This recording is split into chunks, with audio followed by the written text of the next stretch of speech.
Welcome back to Perfectly Average Golf, and welcome to one of my all-time favorite golf courses that I've ever played. We're taking the trip out west to the western North Carolina, Blue Ridge and Smoky Mountains to Sequoyah National. We've played this course a handful of times on the channel, but today we're doing something a little bit different as we're going to be doing more of a full hole-by-hole, shot-by-shot walkthrough at one of the most desirable golf courses that you can play in the western North Carolina mountains. I've played all over the world at this point, and Sequoyah National continues to be one of my all-time favorite courses. So buckle up and get ready for a ride as we're going to see every single hole from the tips, shot by shot, at Sequoyah National.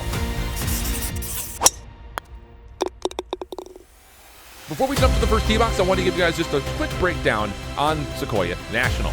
Built in 2009 by Robert Trent Jones, it tips out at 6,600 yards with a 71.3 rating and a 143 slope from the back. There are also 5 different tee box options, so it is one of the more versatile courses in the western North Carolina mountains. The other interesting thing about this golf course is that it features 5 par 5s and 5 par 3s to get us to a par 72. And yes, this golf course will tease you and tempt you with different risk-reward options, but most tantalizing, of course, are the views. The one thing I always say for new people who are coming to play this golf course is do not forget to look behind you sometimes, because the views are non-stop in 360 form. So with all that said, let's jump on into hole number 1 here at Sequoyah National. Sequoyah National wastes absolutely no time giving you the identity of what this golf course is about to be. Starting off with a par 5 from an elevated tee box, playing 539 yards. Driver is sometimes too much here, where really you just need to put something in the fairway close to where these first sets of bunkers are. Getting there in 2, good luck. That's all I'll say, because the second shot goes to a very tight fairway, and the green is also very covered with a ridge line off to the left and some trouble behind with a heavy slope with some tall grass to the right. So for me, I'm just taking 7 wood, putting something down into the middle of the fairway. It's not a 2-shot approach just because of how narrow this fairway gets, so there's no reason to do anything crazy.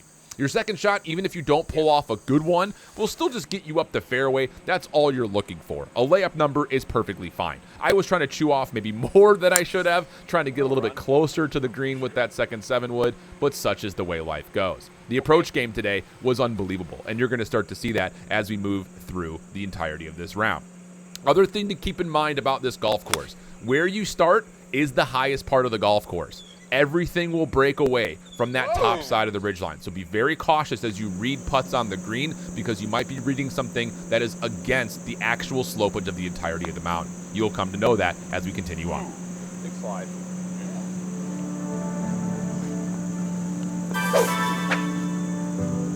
Okay.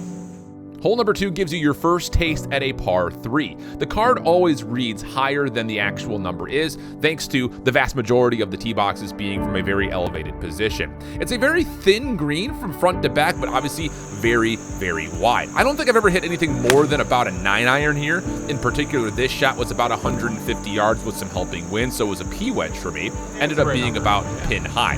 Anything long is okay, because it will kind of roll off that back slope down to the green. You just don't want to be short, because there is a big fall off before the cliff comes into play.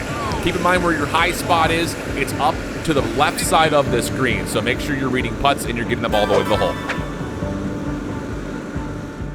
Hole 3 brings you right back into a par 5 ranging 520 yards, but this is a par 5 that feels like a par 4. And I say that because you see par 5 and your immediate instinct is to grab a driver. You don't need it. In fact, you don't even need anything more than about a 6-iron. Get to the front side of that fairway and let the ball roll around and down the slopage. It may not look like much through this fly-through, but it's a very steep slope.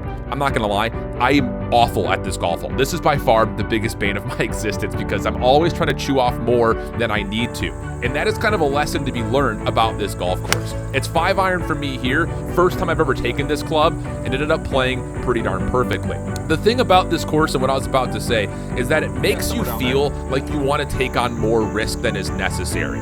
It's not worth it. If you feel like you can try to chew something off this golf course, don't bother. Use the slopes to your advantage, play good, smart golf, and you will be rewarded for it. So for instance, here, stuck in some tall rough, no reason to try to do anything too crazy. Put the ball in the fairway, let it roll down. We have 70 yards left, and I'm telling you, the approach game was saucy today. So we have a little bit of a Wedge game tap is good in there, today. but the other thing to keep in mind about this green is there's a lot of different undulations, so be cautious as you start to approach, and keep in mind the high spots behind you. Very good.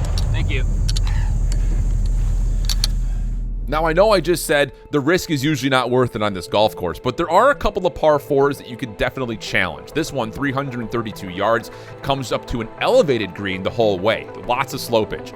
Driver is fine. Your target aiming line will be kind of in between these two bunkers. Knowing that you're playing onto an upsloped fairway, you're not going to get a lot of rollouts. So just aim for the bunkers and find yourself into the middle of the fairway. If you do play it over to the right-hand side, that's also fine. Obviously, it leaves you a bit of a tougher shot coming in because you have to go a little bit deeper with a higher elevation, but even that poor drive only leaves us 60 yards in. I'm telling you, the approach game was saucy. Just make sure you take a little bit extra to get back to this pin because the green is super heavily sloped. You can kind of see it here from the backside looking down. It is a very, very fast putt. So make sure you're being very gingerly about how you approach these putts.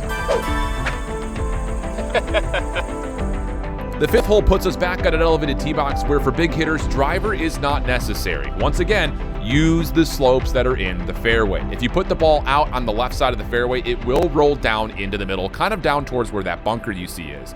On your approach, be very cautious. There's a bit of a bowl inside of this green, but what you don't see is how sloped the green is from left to right because of the slope that you're on. I've just got 3-wood for this opening shot, hoping for a bit of a fade off the left side of the cart path, and it ended up being perfect. Caught the slope, bounced over into the middle of the fairway, and then we have our approach shot in. Again, it looks really flat from right here, but watch the motion on this ball. Lands right on top of the pin, and look how far down it rolls into that bowl that's right in the middle of the green. So definitely be cautious that everything's going to roll left to right, and that, of course, means that as you're putting, you're, again, looking for an uphill putt up against that. Make sure you get the ball to the hole. Oh.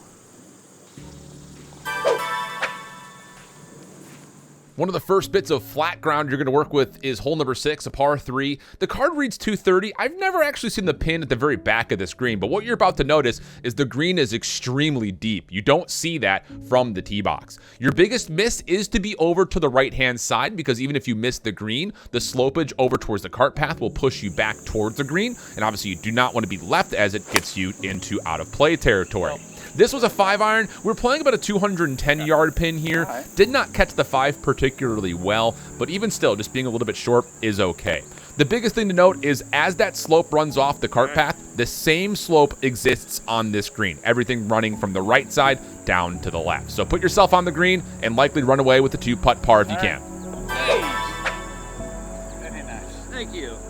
Hole number 7 plays as one of the longer par 4s on the golf course. Even though it reads as 385 yards, the entire hole does play uphill. Interesting tee shot here. There is a blind bunker on the left side of this fairway, and it makes you feel like it's carryable. It is if you have a good driver in your bag, and there's a lot of space you can take off this golf hole by moving the ball a little bit to the left. But again, you don't need to do that. The bunker that's on the top side of the fairway really isn't reachable, I think, for most, so it's a very good target aiming line. If you can be on the left side of the bunker, that's better than where I'm at over on the right, but even from that position, we're only dealing with about 140 yards. So again, not the end of the world. Put yourself on the fairway, give yourself a shot. This green is a bit deeper than it looks, again, on the approach, so if the pin is in the back, make sure you get a little bit of extra club to get all the way back there. There's also a bit of safety as there's a slope on the backside of that green that'll keep you from really falling off the back. Again, the high side of this green comes from the mountain that's over to the left side, hence that big slider. We still 2-putt par, though. Okay. Take a bit of a breather and enjoy the shortest par 3 on the golf course, a flat 160-yard shot. Just don't be right, as that bunker is providing some safety from going OB. This is also the last golf hole before we start to get to one of the most treacherous stretches of holes on the golf course. This hole in particular today was playing about 155 yards. We're looking for a 9-iron, and this is one of those interesting holes that bunker on the left looks closer than it actually is. It's on the back left side of the green, so if you're a little left, that's okay. Good up and down game here from your boy, so we take little tap-ins, but otherwise this whole green kind of filters like the one before it, everything moving left to right off the high side of the left. Coming up, 9 through 13 is by far the hardest stretch of golf holes on the entirety of the course, featuring 3 par 5s, including number 9, 501 yards. All you need on your opening tee shot is to carry or stay left of this opening bunker. Do not try to cut the corner here because the trees can shatter your ball and put it right down into the hazard. Your second shot looking to get on, especially if you're looking to get there in 2, just make sure you miss it towards the left-hand side because the slope will push everything back down to the right. So for me, I'm just looking to go left side of this bunker. That is absolutely perfect. In the past, I've tried to take a little bit of a peely fade off the bunker to try to take some of the corner off, and it usually ends up either in the rough or in the hazard. You don't need that. Trying to follow up with a big 7-wood, that does not get hit very well, but again, it hits off to the left-hand side, and it rolls back over to the right, putting myself into a position to get a bit of an up and down. Similar situation with this green. Again, following the slope, it is very heavily slanted left to right. Do not underestimate how much some of these putts can break. You'll see it right here. It just completely slides. That's about a 3-foot break for what was about a 5-foot putt. So we tap in, we make a par, and we move on. Hole number 10 plays as the longest par 4 by yardage, and it also doesn't help that you're fighting up against an upsloped fairway and an elevated green where you have to cover a giant chasm to get there. It is a very difficult par 4, hence why I think this is one of the most difficult stretches of holes on the golf course. To get things kicked off before we start talking about this green, your opening drive just needs to be over to the right side of the fairway. Everything will roll a bit right to left. You will not expect to get a ton of roll out forward, so more often than not, it'll be almost a straight bounce right to left. If you are on the left-hand side, again, there's another fairway over there, so not the end of the world, but if you're in the tall grass, you're pretty much dead. This was a perfect drive. So now as we look at the approach onto this green, again, a menacing approach shot. But if you end up being over a little bit on the long and right side of the green, that's the safest place possible. That front right is very dangerous because it's super heavily sloped, and it makes an up and down very difficult. So definitely take more than you bargain for in terms of club to make sure you give yourself a chance at a putt. Go.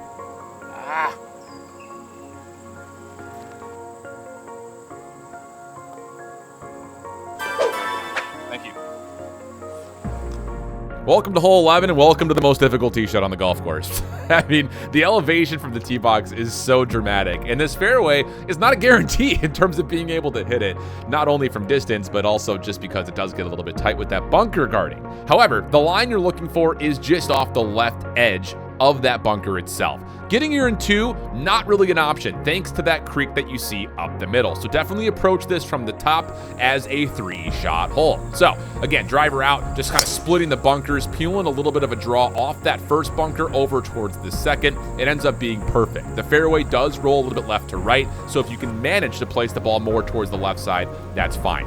Again, don't bother trying to take on this green unless you absolutely pipe one. Because if you're short and you find yourself in that creek, you're just dead, and it's just not worth it. Again, the risk is very, very rarely worth the potential reward because the risk is so much greater on this golf course. So an 8-iron layup leaves us a nice, easy approach. It's a thin green front to back, obviously very wide left to right, and the slope is heavy off the left-hand side. So just be cautious of that as you start to approach this putt, knowing that there's also a ridge in the middle of this green. Tough pin.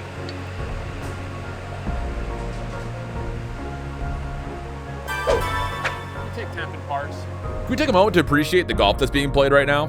It's one of those things I'm telling you, just put yourself in play. Don't try to do too much with this golf course and you will score. This is a weird one. We've got 5 par 5s like we mentioned on this golf course, but hole 12 is the last par 5 that we have. It also ends up playing as the longest as it's 539 yards and it plays the entire way dramatically uphill. Your opening tee shot, you just got to be left of the opening set of bunkers. Keep in mind though, as you start to approach this green, look at that nasty fall off to the front right-hand side of the green. That is complete hazard and you're completely dead. So keep that in mind on your approach. But this opening drive, just hit the biggest part of the fairway. It's not possible to take this golf hole on in 2. So this one was not hit particularly well. Off the heel, peeled over towards the bunker, just stayed short of it. Layup on our second, again, just trying to make sure we keep this ball left to make sure we have the best angle possible going up to this green. That still has a ton of elevation to get there. So don't fret about going long. Take an extra club, get all the way to the back, because as you scale this ridge, the entire green on the actual plateau itself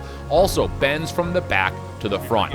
Watch this slider. It is nasty. Do not underestimate how much these putts can break going downhill against these slopes. Putts, man. Also, fun note, just make sure you turn around while you're in the middle of this fairway for one of the best views on the golf course. Well, it's the end of the par fives. Welcome to what I would consider to be the signature hole here at Sequoyah National. If you're someone who plays the back tee box, step up a box here. From the back, you can't see the green, and with the expansive mountains range behind it, trust me, just step up a box, enjoy this golf hole. You're not going to find anything quite like it. So 224 in the card, it's playing closer to about 200. We have a 5-iron here off the elevation to this back pin. I smoked this. I thought this may have had a chance. Ended up being a little bit long. The only miss you cannot afford here is left, because the slope does fall off dramatically. If you're right, you're okay. If you're long, you're okay. The bunker's also not an impossible shot. This green's also super complex, lots of slopage, so make sure you know that the high point of this green is behind you. Oh, good catch, hole. Very good. Good par. Thank you. Hole 14 is one of the other par 4s that you can tackle with driver, playing at just 336 yards, but you're not going to reach it. It's up the hill, so plays a lot longer than that number. The only thing you need to keep in mind if you are pulling out driver is that this bunker that we're flying over does come into play. So if you're not feeling great about your driver game, don't worry about it. Just get into the wide part of the mouth of this fairway. It's hard to get much off of this golf hole. I typically try to play a bit of draw off that bunker, but we again did not catch driver particularly well. But the good news is this fairway is massive. It is super wide, more so than it even looks from the tee box. So we still find ourselves in a decent position. Uphill 135, take an extra club just because you need to get all the way to the back. There is a false front here. Keep that in mind. And there's also a lip off to the left that will also run off the green. So be very cautious of that as you scale this hill and look to make a 2-putt par. It's the right idea, just way too hard.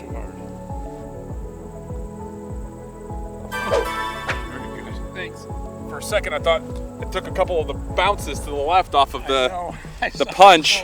The previous par 3 is my signature hole on this golf course because of the aesthetics, but this par 4 may be one of your signature votes just because it is so damn unique.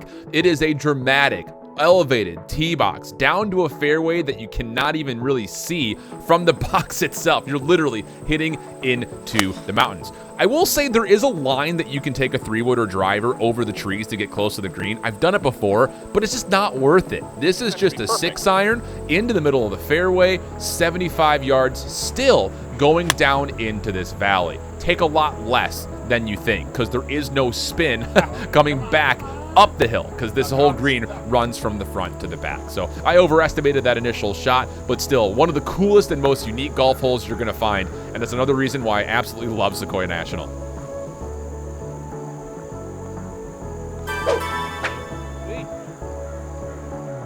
These next 2 holes are the only holes that don't feature some mountain vistas as it sits down in the valley, and even though this par 4 seems flat and it seems attackable at just 320 yards, trust me when I say it's not worth it. Put yourself in the fairway, preferably before this first bunker, because the fall off on the right-hand side comes in quickly. You don't need anything more than a high iron.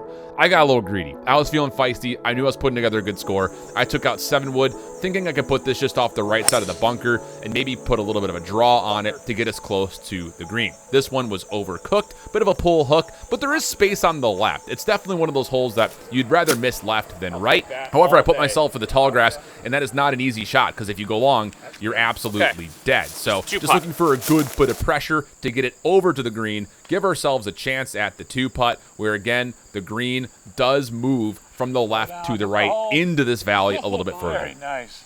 Wow. No, I think that one's probably good. Oh, okay. I didn't want to split your video. All good. Wow. Putter is on fire today. Hole 17, this hole isn't fair. It's a big par 3, and it's extremely tight. You've got a big slope off the left, which, to be fair, you can use to have the ball kind of trickle down and kick over to this green, but it's so narrow, so thin. It's a very deep green front to back, but there is no space whatsoever on the right-hand side. And with a high number on this par 3, it requires some extreme accuracy. This was a back pin. I did take 4-iron, and I hit it really, really well. I thought that was going to be okay over to the right-hand side, but it did bounce off the slope and down into the creek. So we did have to take a drop, chipping up for par. and then in for hopefully a bogey on the putt. This is a difficult par 3. Definitely miss left if you're going to miss anywhere. It gives yourself at least a chance to salvage something. Oh, excellent. That's a big bogey save. And the final hole, a hell of a way to finish, as from the top tee box, you can get 360-degree views of the surrounding mountains. It's an elevated tee down into a gully over the bear paw print sand trap, which really is not in play. You're going to cover that no problem. Big hitters, you can take driver. You can try to take on this green. They've actually deleted some of the trees over towards the left-hand side of this green recently to open up some space. And me, knowing that there's an opportunity to get under par for the first time ever, I'm trying to take that on.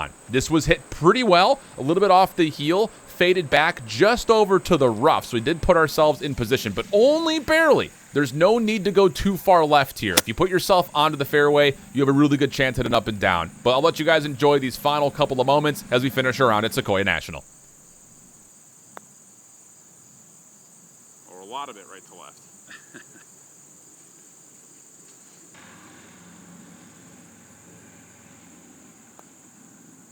Oh no! I literally, I said it. I spoke it into existence. Oh. Well, not the most glamorous finish, but hey, that's golf. And all things told, that is an extremely well put together round of golf. Here's the thing about Sequoyah National. I've now played here 5 or 6 times, but this was the first time that I just chose to not take on any risks whatsoever and just play target golf. Hit to where you can see. Yes, this course shows you and teases you with potential spots where you're thinking, ooh, I can take that on, or I can take this over this corner, but it's only 6,600 yards. You don't have to do that to have still what is a pretty comfortable approach shot into a lot of these greens to get there in regulation. Take it from me, go out there, play a boring round of golf, and just enjoy the views, enjoy the golf course. I've played all over the world, and this golf course continues to be one of my go-tos in terms of wanting to come back and play it over and over and over. Before we sign off, I want to say a huge shout out to Brad at Sequoyah National, who hooked us up with the footage that you saw from the drone. If you go out and you saw this video and you want to play Sequoyah National, see if Brad's in, give him a shout and tell him that you watched this video, because he's a big fan and he is always happy to hear about people who come after watching these videos. So go out there, have some fun at Sequoyah National, and whether you try to break 100, 90, or 80, make sure you stay perfectly average. Bye-bye.